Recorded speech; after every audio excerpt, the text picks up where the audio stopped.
jewe iciyumviro kimwe gitonya twifuje gusangira no kurabira hamwe mu majambo makenya cyane kubera iki gikorwa cyo kwitwararika amagara y'abantu cyo umwitwarariko w'ishengero bigaruka kuri baruvuze uti muri kahise kacu ibi bifise imizi iva kure vyuko tuje mu byo twita ibikorwa vy'Imana twe tuca twitwararika imitima y'abantu twitwararika ivyo twita ivy'imhemu n'est-ce pas tuje tugarukiriza ngaho rero ko mwabivuze twebwe nka PTI Church umutima nu ukurondera gukorera ishengero ry'Imana muri rusange kuri serva rimwe na rimwe mu Imana idushoboje mu kubaka ikiraro hagati y'ishengero n'abandi bakozi b'Imana batandukanye mugabo kenshi ishengero abarongozi b'amashengero batibuka kwabo bantu bariho nkabo kubera ishengero umugisha ngo turi kumwe muri iki rero n'abaganga rero cyumviro nico eske vy'ukuri kwitwararika amagara y'abantu ivyo biri mu gikorwa c'ishengero n'ikibazo twokwibaza ntibivuye ngo dutora inyishu zosunye mugo nibaza twese turavanga ko ari ego mugo badutumye kubisigura vyo tugora n'est-ce pas ngoma ntanga icimviro kimwe je ndacubakira ko mu majambo makenya cyane mu gitondo ndiko ndasenga niyumvira kuri uwo mwanya hari akantu nibutse kahora gaca ku radio y'igihugu kera cyane nibaza bamwe mvuze ngo tukiri bato hari abaca bamenya ko kumbure batabwanavuke canke bari bacitwaka ibindi bintu mugabo mu mweshuka mu kazi hari abantu muri mwebwe muba mwibuka akantu kaca ku radio twatundu duto bacishako umugabo wanje n'imboregwa Imana niyo yabishatse abana banje bagwaye bose Imana niyo yabishatse bangahe mu bamukibuka kandi babiri gusa cyo ko abandi no kwaruka bahora bacisha ko kantu ku radio ni nka bimwe bavuga byo gukeburana turi kumwe umugabo wanje n'imboregwa Imana niyo yabishatse abana banje bagwaye bose Imana niyo yabishatse ntivyavugwa n'abakijijwe vyavugwa n'abantu bakora ku radio bariko barakebura abantu ko abantu bahindutse imboregwa suko Imana yayo yabishatse sivyo iyo abana bagwariye rimwe suko bari Imana yabishatse bagomvye kuvuga iki ko hariho uruhara kwiwacu n'est-ce pas okay ko ndi kumwe n'abatavyumvise benshi ko mwari mukiri batabandi mwabwavuke reka mpindura iciyumviro murabona ko ibi bihugu tuvuga ko bitunze sivyo no munsi twese turazi ko abantu bari muri ivyo abenshi ntibizera Imana sivyo nivyo ibihugu bitunze vyiru iburaya he turazi ko abantu benshi Imana barayitaye barayihevye n'est-ce pas mugo kandi turazi ko kubijanye n'ubuvuzi ko batembere cyane n'est-ce pas baritwararika amagara y'abantu simvuze ishengero igihugu vyugo baritwararika amagara y'abantu cyane n'est-ce pas par conséquent iwabo abantu bararamba cyane nivyo je ukomeze kubanzi kenshi nkunda kubaza ibibazo y'abantu banyishuye nca numva ko turi kumwe twese turazi ko ibihugu bitunze uno munsi tuko turavuga abantu babigize abenshi saba twita abantu b'Imana abakizwa bizera Imana n'est-ce pas mugabo turazi ko kuko ubugangi wabo uteye imbere kwitwaka amagara y'abantu kiri imbere y'ibindi abantu babo bararamba cyane nivyo natwe abanyafurika uno munsi n'abandi batandukanye bo muri bihugu bikenye dufise umugisha wo kuba abakristo turi benshi, n'est-ce pas? Tugiye kurondera abantu bakunda Imana cyane tubasanga mu bihugu by'iwacu, sivyo? Mugabo abantu mu gupfa bakenyuka, abantu bapfa ari benshi bagapfa bakiri bato, nabahari ya ruguru canke ni twebwe turakijijwe turizera Imana. None wumva ivyo bintu wobisigura gute? Dukunda Imana, twitwarariko ivyayo, dusenga imisi yose, tuce dupfa nk'imbeba. Abadasenga mugo bitwararika amagara yabo bariho, yani contradiction. Sinzi ko twumvikana. None finalement uko gupfa hataragera, uko kugwaragurika ni responsabilité y'Imana canke ni responsabilité yacu? Nishiroroshe tubishire kurinde ku Mana canke kuri twebwe. Ceneza kwikishwa kudufasha abantu badasenga, badakunda Imana, mugabo bitwararika amagara yabo, bafise ivyo bakeneye ngo bitwararika amagara, barabaha imyaka myinshi. Abasenga Imana bamara umwanya n'umwanya bariko barayisenga, bariko barapfa.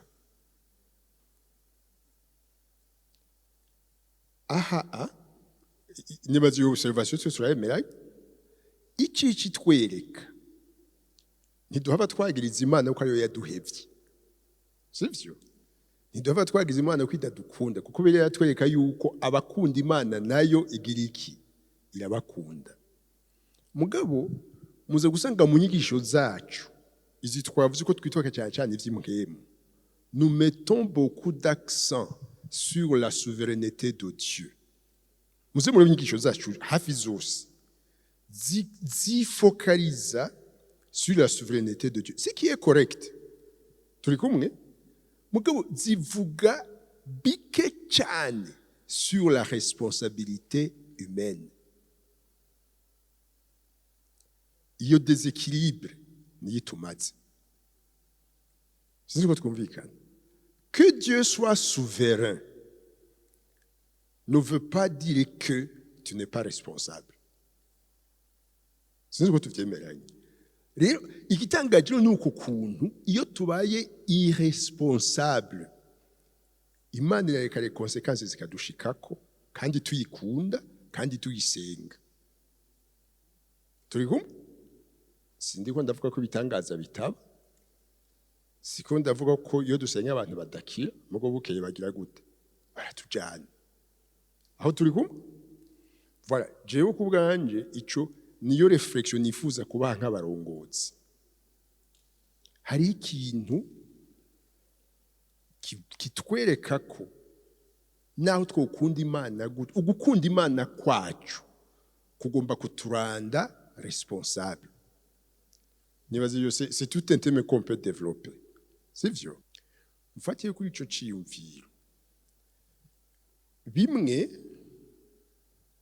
mu kwiye gutuma ishengero ryitwararika ibijanye n'amagara y'abantu. Mvuze bimwe si vyose. Ntanga ivyumviro bikenye. Icambere twese tuzi muri Bibiliya no gusigura dusigura mugo tukifatanije n'ivy'imhemu ntiturabaho bishobora guhurira n'ibituko turavuga. Ni cyumviro twese tuzi, turavuga ngo imibiri y'abizera ni insengero za mhemuye. Aho twese tuvuga amina. Imibiri y'abakristo ni ukuvuga umubiri wanje n'uwo mubiri wawe n'uwo mubiri wawe ni insengero za mhemuye, n'est-ce pas? Très rapidement urabona aha turi ni mu rusengero, mugo sindi siri ko wahubatse kuko naho mwagutse, sindi siri ko wahubatse ubwa mbere yeko ko rusengero, sindi siri. Donc pour dire que building igize urusengero, hari urashobora gusanga indi building yubatse uko nyene isuko nyene mugatari urusengero. N'est-ce pas? La différence c'est quoi? Nibihakoreko. Na cyane cyane byumviye neza iyo bavyo ngo urusengero nuko ari ingoro y'Imana niko tuvuga. Nka Imana iba muri iyo ngoro kuko ibihakorerwa ari ivy'Imana haca hitwa mu rusengero. N'est-ce pas? Numuzi turazi turumva amakuru buraya ko nizahura ari insengero ubu zisigaye zigirwa n'abandi bakazikoramwe itaje n'urusengero. Habashitwa urusengero. Oya. None umva rero ijambo ry'Imana yavuze ko imibiri yacu kwari ingoro za mpwemu yera cyangwa ingoro y'Imana. Ikigira umubiri wanje ingoro y'Imana nuko mpwemu w'Imana aba muri jewe. N'est-ce pas? Si ukwizera kwacu twese twigisha twizera ijambo ry'Imana rivuga ko tumaze gukizwa tukakira Yesu nk'umwami n'umukiza wacu. Yavuze muri Jean 14:16 murazi ko turi mu gihe cya Pentecote, n'est-ce pas? Ngo nanje nzosaba data abarungikire umwitsa, le consolateur, ngo abe hehe muri mwebwe, n'est-ce pas? Imwe mu bintu Imana yanyibukije bikamfasha muri ino minsi, kikamfasha cyane kwabaye kuyuka ko la différence y'igihe cy'iwacu n'igihe cya Yesu yari ku isi. Yesu igihe yari ku isi yari hagati mu bantu. Turi kumwe ko twoma dufata ko Yesu ari umuzungu naho atari ivyo umva byo tugora. Ni nkuko kwa Jonathan bona ari muri twebwe, n'est-ce pas? Mugo ntari ari hagati yacu. Excusez. Jonathan ari hagati yacu ntari muri twebwe. Vous voyez ça? Ako mhemu abahe muri twebwe. Rero amaze kuba muri twebwe ubu mubiri ubuhindutse iki? Ingoro y'Imana. N'est-ce pas? Alors, usomye muri 1 Corinthiens 6:19, n'est-ce pas? Nado ko imibiri yacu nukuvuga umubiri wanje separement n'uwiwawe ari muri jewe ari muri wewe, sivyo? Mugabo kandi dusomye muri nakeneye gufata référence je crois ko ari 3, toujours 1 Corinthiens 3. Cette fois ça veut dire ko twebwe ko tugize umubiri wa Kristo, n'est-ce pas? Kandi ko turi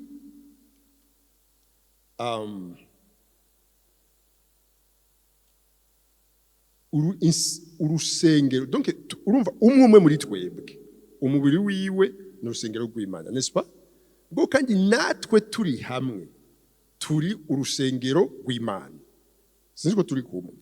Urumva de façon individuelle umubiri wanje kuko mwema ba muri jewe n'urusengero rw'Imana.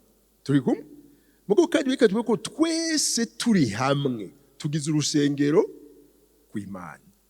Mu yandi majambo umenga niho problema muri 3:16-17 ni hacavuga ngo umaze kumva ko urusengero rw'Imana utiza kugwitwararika. Kavuga yuko utazogwitwararika ko Imana izogira gute? Kwizogira iki? Kizo musambura.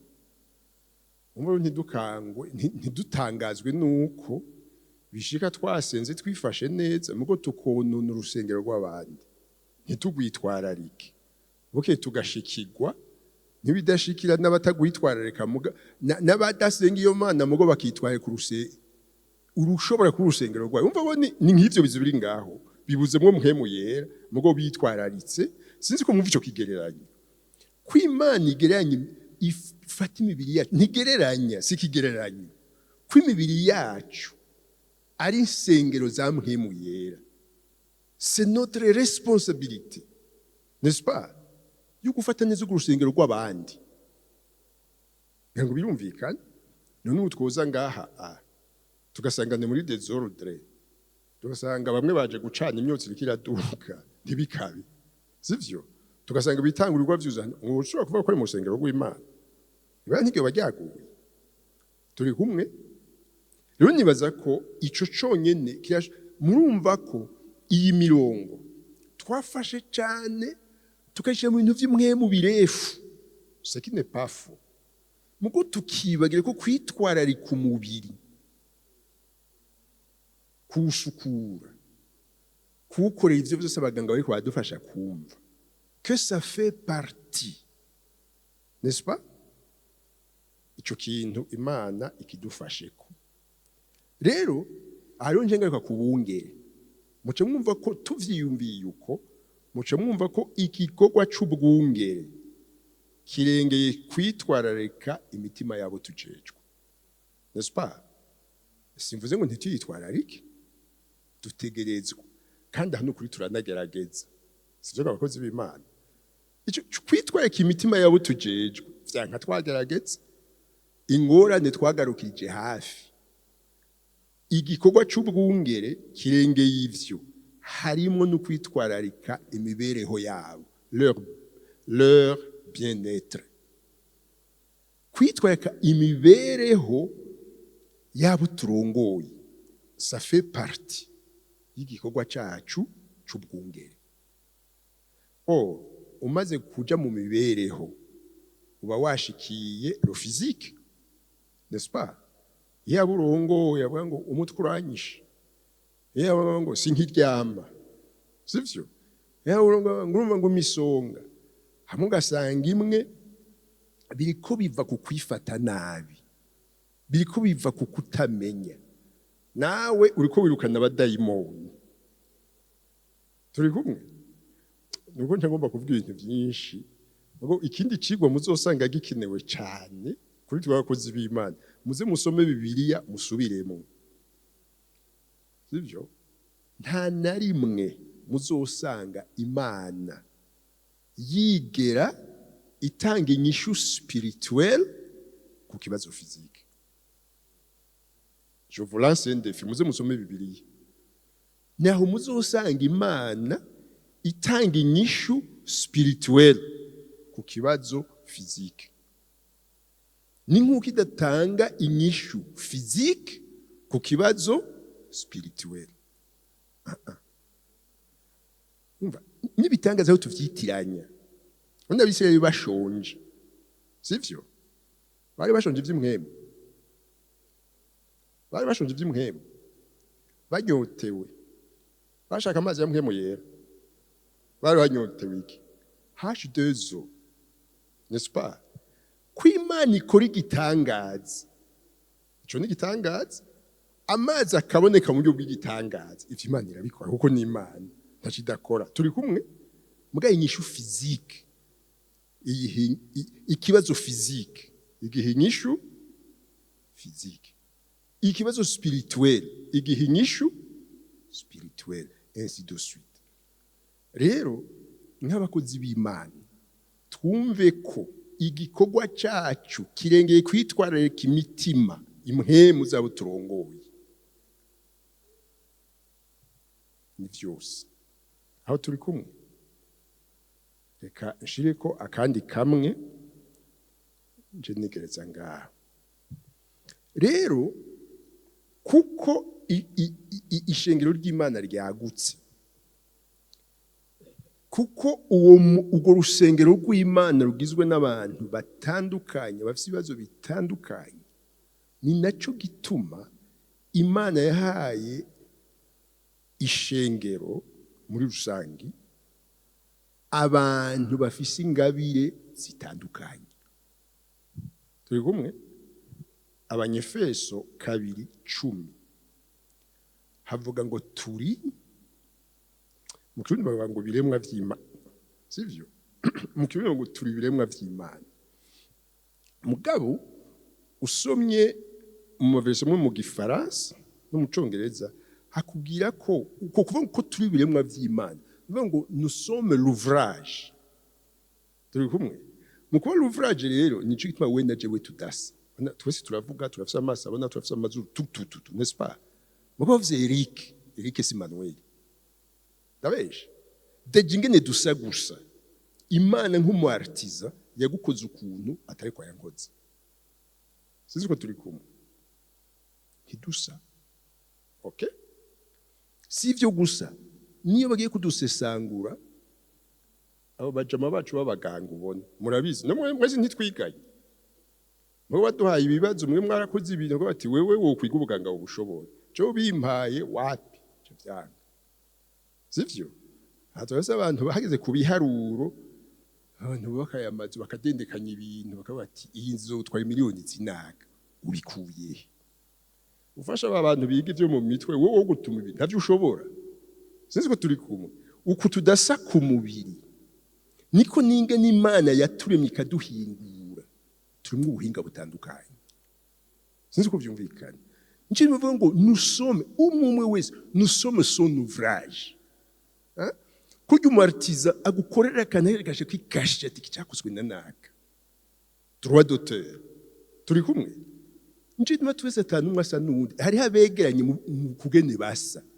n'abandi tutari cyo kimwe correct ngo kubera iki ngo kugira ngo dukore ibikogwa yatugeneye ryari kera tutarakizwa tutaramenya ivy'agakiza Imana ikiturema muri plan yayo yari ifise ikintu igamije ku muntu umwe wese birumvikana nicyo tudafise les mêmes talents nicyo gituma ubuhinga bw'umwe atari bw'ubundi n'est-ce pas mugabo ubuzima bwo mwishengero ubuzima bwagutse busaba ayo matala yose ari hamwe atwese tubaye aba pastori ibara ryo cyarikwa n'est-ce pas tikunda twese twoba abaganga ntitworya sinzi ko byumvikana rero mwumva ibi bintu c'est vraiment biblique Imana ishifata iduha agakiza twese twakarose ku buntu murabizi uwari we wese ukomeza hageze kugakiza ubwo buntu n'ubuntu dusangiye n'est-ce pas mugabo hageze kubikogwa meme Ephésiens je crois 4:7 hakwereka ko Imana yaje itanga izindi ngabe izitanga proportionnellement nukuvuga izitanga en fonction y'ikishaka ku muntu wese akora turi kumwe nicyo timingabire zumwe sizo zuwundi turi kumwe ntimuze mutangazo nuko tudasa ntimutangazo nuko tudakora bimwe ntimutangazo nuko bamwe ababa baganga abandi bakiga amategeko abandi bakiga architecture sivyo abandi bakiga kurima sero ubuhinga n'ubumenyi Imana yahaye bamwe n'abandi tumaze gukizwa rero umva ubuntu bw'Imana bwadukijije muri kagakizi kacere isesi zindi ngabiri sivyo azo ziduha ya ma ministère nayo tukadukosha nk'abakozi b'Imana ko twasomye ngo aba apotre aba prophète murabibona aba pastor tukagarukiriza harya ubundi Bibiliya musambre iti ko wimvye ukimbugashika kure uzo gusanga bige twita ama ministère ni nyinshi siziga zingahe gusa zirarenze mugo muzoje ngo rero ngo abigisha mwigishe mweze abagize uko uze gusanga himwe yindi ministère yitwa service n'est-ce pas je crois Romains 12:7 uri kurasoma encore mu kirundi aruzanga muri ntivyumvikana turi kumwe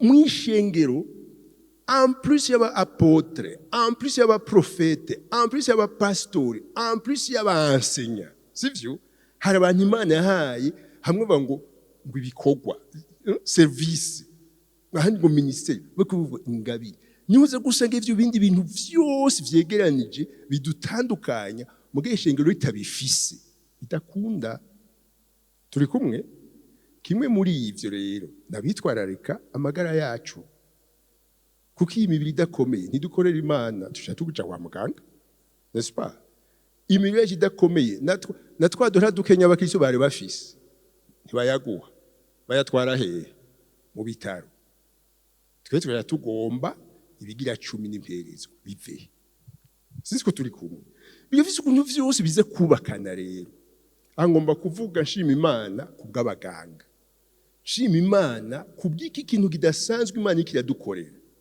ko dufite abaganga muraza abaganga bacu saba gusa hari nabandi badakijijwe hari nabandi ugiye uti biranze ngo ati uwo mwana zana tumukureyo sivyo hari abandi baguha izindi nzira zidakunda mugabo Imana ishimira ikadukora ikintu kidasanzwe cyo kuduha abaganga banyoye kuri rwa ruzi rw'agakiza twese dusangiye. Imana ishimwe. Imana ikibarema yabaremanye ubuhinga n'ubumenyi indani muri bo, ibategurira igikorwa cyiza kijanye no kwitwararika amagara yacu. Imana ishimwe. Bamaze kuronka agakiza rero kakaba bamwo, wa muhemu w'Imana akagerera muri bo, akaca aje muri bwa bwenge bwabo, urumva ko yokatega natwe turabanyeshengero. Imana ishimwe. Pasiteri, hari ibintu tuko turasenga ngo imitwe ivyo gusengera bihari urabizi ni byinshi. Hari ibindi Imana yaduhaye abantu no kwidufasha no kuduha inyishu zavyo. Ngaba baganga turumvikana. Uno munsi tuvuze ku baganga, ejo kumwe tuvuga ku ba agronome. Docteur ari he akatwa ngo turye neza, ngo turye imboga ifo kutuzirima, ngo turye ibihara ifo kutubironka, ngo turye vyande blanche ifo ko tworora. Ibi ariko aravuga uwo mutuma kubizana ntavyo ashobora, kuko ubumenyi Imana yamuhaye si ubwo korora. Mwavyumvise?